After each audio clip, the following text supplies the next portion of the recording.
Hi there, this is Ian Fox. On this quick video, I just want to talk to you about how to handle disappointment. Now, last night it was the England versus Italy match, and obviously we didn't get the result that we wanted. And although I'm not a football fan, I did end up watching the last part of the game because I really wanted to get behind the guys and I really wanted to get behind the country. And like everybody else, I wanted us to bring home the win. But unfortunately, sometimes things don't work out the way that we want. And then we feel that sense of disappointment. We all feel it. There's no two ways about it. And no one's saying that you shouldn't feel what you feel. I'm not here to say that, oh no, don't feel disappointment. Don't feel any kind of negativity. You feel what you have to feel. But what we have to do, we have to make sure that what we're feeling doesn't affect other parts of our lives or the people around us, or starts to bring things crashing down. It's amazing how these thoughts can be ingested and they can get wired into our mental neurocircuitry.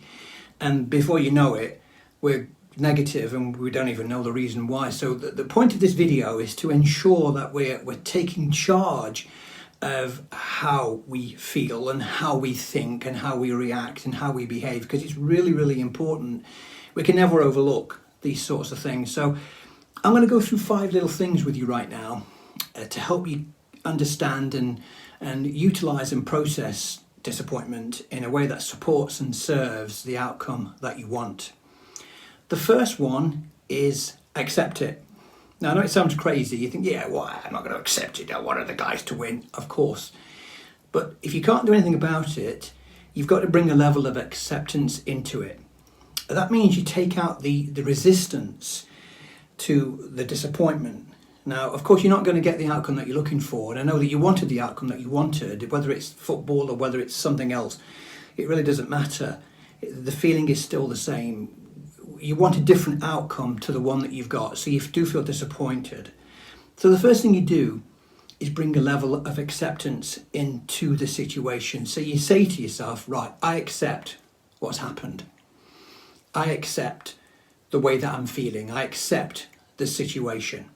And once you bring that level of acceptance into a situation, it kind of diffuses it, it neutralizes it, it lowers the intensity of it, which is what we're really talking about here. Then change it. Change the way it feels. Change the meaning that you put to it. Nothing has any meaning over us until we give it that meaning. We can't describe a situation as bad and we can't describe a situation as good until we give it that specific meaning.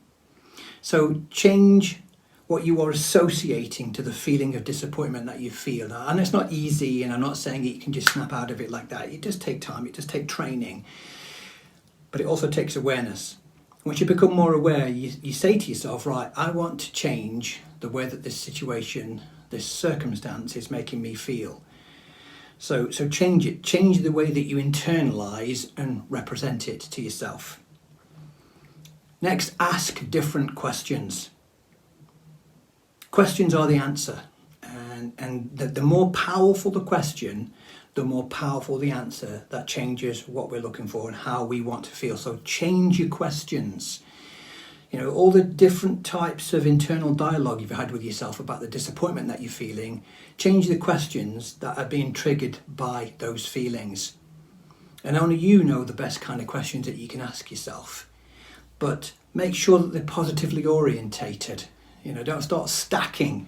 If it's this disappointment and then there's been a few other disappointments, and then you start stacking them one on top of the other, and before you know it, you start to feel like shit.